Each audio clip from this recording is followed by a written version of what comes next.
It's interesting. I took a lot of notes. I had prepared questions, but I think I'm going in a very different direction. We've heard other colleagues talk about the NAEP scores, and I heard you say that the president was angered and embarrassed by these, and I think we all should be. But when you disaggregate those scores, they clearly show that low-income students score significantly lower than their white and higher-income peers, and that is mostly in part to ongoing disparities in educational access and quality, which makes much of what I'm hearing today that much more relevant. You mentioned Connecticut. We both come from the state of Connecticut. Connecticut relies on property taxes to fund education, and we have one of the largest income gaps in the nation, which means by design or default, low-income students face multiple challenges, including limited access to resources and opportunities outside of schools, which is why I don't understand many of the decisions made in this budget. One of my colleagues asked about collecting data on family composition and background. The Department of Education Office of Civil Rights is mandated by law to do that.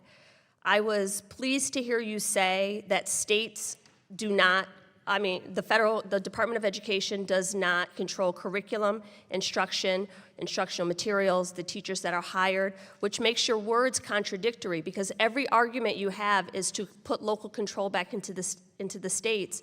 But states already have local control, as anyone who has any knowledge or background of education would already know. The role of the Department of Education would be the civil rights enforcement of those local controls, which again, the irony of this budget zeroing out American history and civic education programs when you couldn't even answer a question about Ruby Bridges or the election of President Biden, which are as basic as it gets. So I really, really don't understand it. But you are making the argument for me because when you respond to questions from my colleagues by saying that sounds like an issue for state legislatures, that is why the Office of Civil Rights is necessary, because state legislatures made the decision that Ruby Bridges did not have the right to a free and appropriate, high-quality public education. So you, Madam Secretary, are actually making the argument for the role of the department, not to dictate local curriculum instruction or instructional materials, but to make sure that those things are carried out by the department. That states follow the law, that they are doing those things. So 49 million children in this country receive public education services. About 3 million children are in charter schools. There are not enough charter school slots. So my questions are mainly focused on what about those other 46 million children. So it's mind-blowing. I hear you talk about safety, keeping students safe on school campuses, but not a word about the 390,000 students who have been affected by gun violence.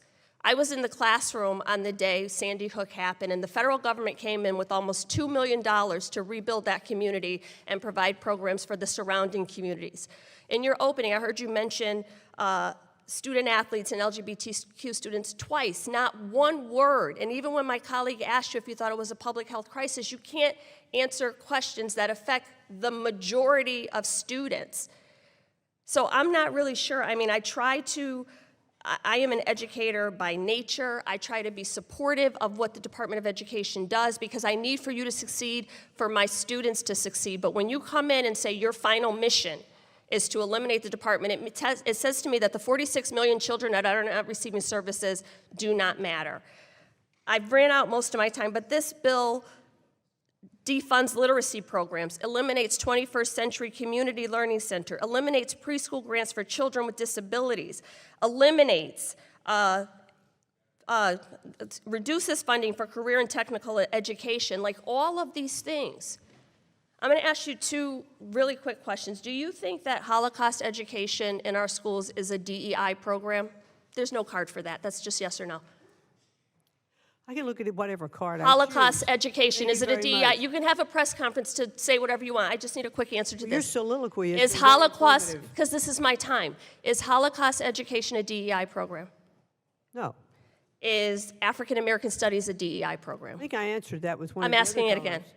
Listen, we should be Just able, yes or no? we should be able to teach My courses in their point is they entirety. are DEI programs, both of them, because students need diversity, equity, and inclusion to understand their environments. So both Holocaust education and the teaching of African American history are important, which is why the state of Connecticut requires it in our social studies curriculum. You're talking out of both sides of your mouth. You can't support one The without gentlelady's supporting the time has other. expired. And looking at what happens in the schools and actually deferring to teachers, parents who are on curriculum committees, local boards of education in states who actually do the hard work The and gentlelady's time listening has to what expired. they say I appreciate would be the incredibly helpful in Passion, this but role. it's time to move on. I yield back. Recognize the gentleman from Ohio, Mr. Rulli.